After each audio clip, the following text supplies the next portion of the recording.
Hello everyone, I Varsha Verma. Today I will explain chapter number 1, दुख का अधिकार for class 9. तो कविता पाठ का नाम है दुख का अधिकार. पाठ के नाम से ही हमें पता चलता है कि दुख का अधिकार इस संसार में सबको है, बड़े वो नीची जाति का हो या उच्च जाति का हो, अधिकार सबको होता है. तो मनुष्य की पोशाकें उन्हें विभिन्न श्रेणियों में बांट देती है. पोशाक मतलब हमारे वस्त्र. प्राय पोशाक ही समाज में मनुष्य का अधिकार और उसका दर्जा निश्चित करती है. वे हमारे लिए अनेक बंद दरवाजे खोल देती है. आपने देखा होगा कभी एक गरीब व्यक्ति को आपने जो भीख मांगते हैं, कभी होटल वाले उनको अपनी होटल में नहीं घुसने देते. क्यों नहीं घुसने देते? उनको जो उनकी पोशाक होती है, उनकी वस्त्र उतरे, कहीं ना कहीं उनको वो रोक लगा देती है. वे हमारे लिए अनेक बंद दरवाजे खोल देते हैं. परंतु कभी ऐसी परिस्थितियां आ जाती है कि हम जरा भी नीचे झुककर समाज की निचली श्रेणियों की अनुभूति को समझना चाहते हैं. उस समय ये पोशाक ही बंधन और अड़चन बन जाती है. हमारे वस्त्र ही हमारे लिए कई बार अड़चन बन जाते हैं. उस समय ये पोशाक ही बंधन अड़चन बन जाती. जैसे वायु की लहरें कटी हुई पतंग को सहसा भूमि पर नहीं गिर जाने देती, उसी तरह खास परिस्थितियों में हमारी पोशाक हमें झुकने से रोक सकती है. बाजार में फुटपाथ पर कुछ खरबूजे डालिया में और कुछ जमीन पर बिक्री के लिए रखे जान पड़े थे. तो बाजार में एक बुढ़िया क्या कर रही थी कि वो अपने आपने देखा होगा जब बाजारी करने जाते हो या सब्जी खरीदने जाते हो तो नीचे बेचने के लिए लोग बैठे रहते हैं. तो एक बाजार में फुटपाथ पर कुछ खरबूजे डालिया में और कुछ जमीन पर बिक्री के लिए रखे जाने पड़ते थे. खरबूजे के समीप एक अधेड़ उम्र की औरत बैठी रो रही थी. क्या कर रही थी? एक बूढ़ी औरत वहां बैठ के रो रही थी. खरबूजे बिक्री के लिए थे. किसके लिए थे? बेचने के लिए थे. परंतु उन्हें खरीदने के लिए कोई कैसे आगे बढ़ता? खरबूजों को बेचने वाली तो कपड़े से मुंह छिपाए सिर पर घुटनों पर रखे फफक फफक कर रो रही थी. तो वो बुढ़िया क्या कर रही थी? नुक्कड़ पे बैठकर अपने सिर पे हाथ रखे रो रही थी. पड़ोस की दुकान के तख्तों पर बैठे या बाजार में खड़े लोग घृणा से उसे स्त्री के संबंध में बात कर रहे थे. उस स्त्री का रोना देखकर मन में एक व्यथा सी उठ रही थी. रोने का कारण जानने का उपाय क्या था? लोगों के माइंड में ये था कि वो औरत रो क्यों रही है. फुटपाथ पर उसके समीप बैठ सकने में मेरी पोशाक की व्यवधान बन खड़ी हो गई थी. लेखक क्या बोलता है कि अगर मैं उस बुढ़िया औरत के साथ वहां बैठूंगा तो लोग मेरे पे नाम लगाएंगे, ये आदमी इसके बारे में क्यों पूछ रहा है. क्यों? क्योंकि हमारा पोशाक हमारी कई चीजों के आगे अड़चन पैदा कर देता है. एक आदमी ने घृणा से तरफ थूकते हुए कहा, क्या जमाना है, जवान लड़के को मरे पूरा दिन भी नहीं बीता और ये बेया दुकान लगाकर बैठी है. दूसरे साहब अपनी दाढ़ी खुजाते हुए कह रहे हैं, अरे जैसी नियत होती है अल्लाह भी वैसी ही बरकत देता है. लोगों का काम क्या है? बोलना. वो किसी की असलियत जानते नहीं है लेकिन उसके बारे में 10 बातें करना स्टार्ट कर देते हैं.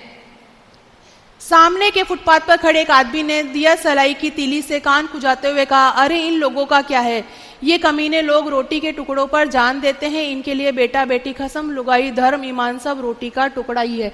अब एक वो बुढ़िया आदमी औरत का जो बच्चा मरा है उसके घर में क्या है, कमाने वाला कोई भी नहीं है. तो उसको तो बाजार में जाके अपनी चीजें बेचकर ही अपने परिवार का पेट पालना होगा. लेकिन लोगों की नजरों में क्या है कि इसका बेटा मरा है और ये बाहर दुकान लगा के बैठ गई है.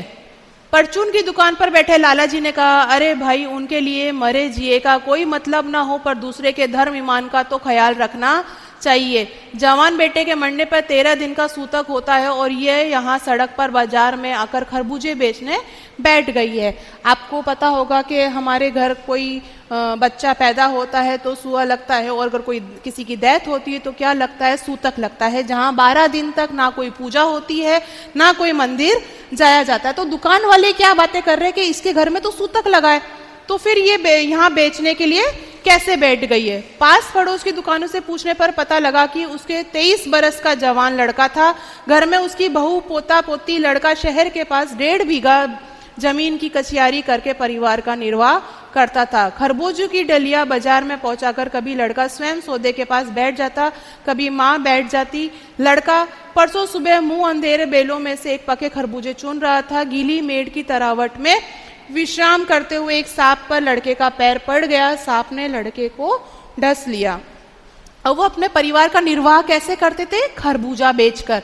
तो जब वो खरबूजा निकाल रहा था खेत में से, तो उस सांप ने क्या किया, उस लड़के को पैर में काट लिया, और सांप का काटने से उसके पूरे शरीर में उसका जो जहर था वो फैल गया और वो लड़का मर गया। लड़के की बुढ़िया माँ बावली होकर ओझाओं को बुला लाई, झाड़ना फूकना हुआ, नाग देव की पूजा हुई, पूजा के लिए दान दक्षिणा चाहिए। घर में जो कुछ आटा और अनाज दान दक्षिणा में उठ गया। माँ, बहू और बच्चे भगवाना से लिपट लिपट कर रोए। भगवाना जो एक दफे चुप हुआ, फिर ना बोला। सर्प के विष से उसका सब बदन काला पड़ गया था। अब उसके शरीर में सारा जहर फैल गया। अब उसके बच्चे बिलख रहे हैं, रो रहे हैं अपने पिता के लिए। जिंदा आदमी नंगा भी रह सकता है, परंतु मुर्दे को नंगा कैसे विदा किया जाए। तो वो इतने गरीब थे कि उनके पास उसकी अर्थी तक के लिए भी पैसे नहीं थे। उसके लिए जो बजाज की दुकान से नया कपड़ा लाना ही होगा, चाहे उसके लिए माँ को हाथों की छन्नी कंकना क्यों ना बिक जाए, घर का सब कुछ क्यों ना बिक जाए, लेकिन उसकी अर्थी निकालने के लिए उसको पैसे तो लाने पड़ेंगे। भगवाना परलोक चला गया। घर में जो कुछ चुनी भूसी थी उसे विदा करने में चली गई। बाप नहीं रहा तो क्या, लड़के की सुबह उठते ही भूख से बिलबिलाने लगे। दादी ने उन्हें खाने के लिए खरबूजे दे दिए, लेकिन बहू को क्या देती। बहू का बदन बुखार से तवे की तरह तप रहा था। अब बेटे के बिना बुढ़िया की दुअन्नी चवन्नी भी कौन उधार देगा।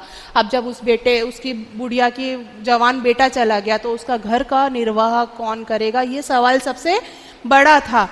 बुढ़िया रोते रोते आंख पोंछते भगवाना के बटोरे हुए खरबूजे डलिया में समेट कर बाजार की ओर चली गई, और चारा भी क्या था। अब जब उसके बेटे ने जो वो खरबूजे बटोरे थे, वो बुढ़िया उन्हीं खरबूजों को लेकर बाजार में बेचने के लिए चली गई। क्यों चली गई? क्योंकि उसे अपने बहू के लिए खाना लेना था, अपने पोते पोतियों के लिए खाना लेना था। उसके अलावा उसके पास चारा भी कुछ नहीं था। उस पुत्र के वियोगनी के दुख का अंदाज लगाने के लिए पिछले साल अपने पड़ोस में पुत्र की मृत्यु से दुखी माता की बात सोचने लगा। यह सम्राट महिला पुत्र की मृत्यु के बाद 2.5 मास तक पलंग से उठ न सकी। उन्हें 15 मिनट बाद पुत्र वियोग में मूर्छा आ जाती थी, और मूर्छा न आने की अवस्था में आंखों से आंसू रुक सकते थे। 2 डॉक्टर हरदम सिरहाने पे बैठे रहते थे। हरदम सिर पर बर्फ रखी जाती थी। शहर भर के लोगों को मन उस पुत्र शोक से द्रवित हो उठे। जब मन को सूझ का रास्ता नहीं मिलता तो बेचैनी से कदम तेज हो जाते हैं। उसी हालत में नाक ऊपर उठाए राह चलते ठोकरों खाता में चलता जा रहा, सोच रहा था। अब उसके पास जब किसी के घर का बच्चा मरता है तो आप खुद सोच सकते हो कि उसकी माँ कैसे वियोग में रही होगी, कि उसकी बीवी है वो कैसे वियोग में रही होगी थी। लेकिन जो हमारी पोशाक होती है उसी से हमारे कहीं ना कहीं अड़चन हो जाती है। अब वो भले गरीब थी, लेकिन उसको भी दुख का अधिकार था। भले गरीब हो, अमीर हो, मध्यम श्रेणी का हो, दुख का अधिकार सब इंसान को होता है। और हमें जो हमारी पोशाक से हम लोगों को जज करते हैं वो नहीं करना चाहिए।